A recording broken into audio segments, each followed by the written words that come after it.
د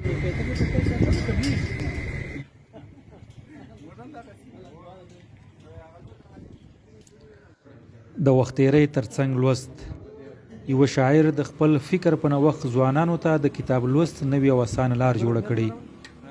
سیاسي بدلون چې کله نه و راغلی نو موږ اخته وو په فعالیتونو باندې د ځوانانو د هېواد دپاره و د فکر جوړونې دپاره و د مطالعې دپاره مو کار کوئ تر څو وکولی سو چې دا نوی نسل یو څه په دې پوه کړو چې تاسو د کتاب سره اشنایي پیدا کړئ او کتاب ته نږدې سئ. عبدالجبار نومیال چې له تېرو 2 کلونو راهیسې د یو کمپاین له لارې زرګونه ټوکه بېلابېل کتابونه ټول کړل، د تېر حکومت له پرځېدو سره سم یې د چای څښلو هوټل جوړ کړ.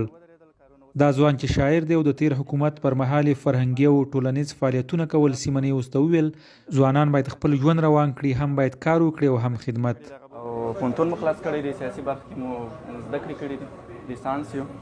نو دا دی چې اوس مې دغه انډیوال په نامه چایخانه جوړه کړې ده. کتابونه تاسو اوس وینئ چې پر میز باندې پراته دي، خو کم کم به موږ به استازو انشاءالله د کتابونو لپاره به المارۍ برابر وو، هغه په المارۍ کې سره ترتیب وو. یو شمېر ځوانان چې دلته د چای څښلو لپاره راغلي وو، سیمنې ورته وویل دا ډول چارې کمسارې دي.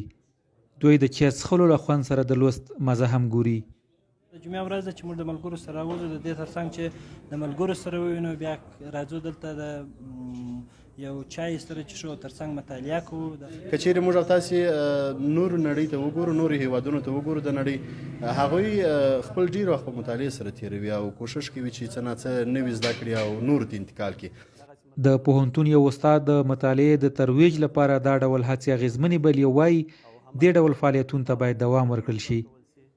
دغسې نوښت فکر کوم چې په سیمه کې نوی کار دی، ابتکار دی. هیله مو دا ده چې دغه کار د ځوانانو لخوا څه لا بدرګه سي.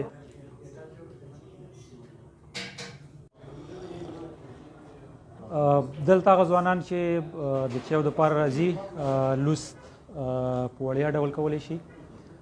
دا ډول نوښتونه زموږ په ټولنه کې کمسارې دي. دا د یو شاعر د ژوند کیسه ده چې ځوانانو ته یې د چایو د څښلو ترڅنګ د وړیا مطالعې زمینه هم برابر کړې ده. هغه د چا خبره هم خرما او هم ثواب.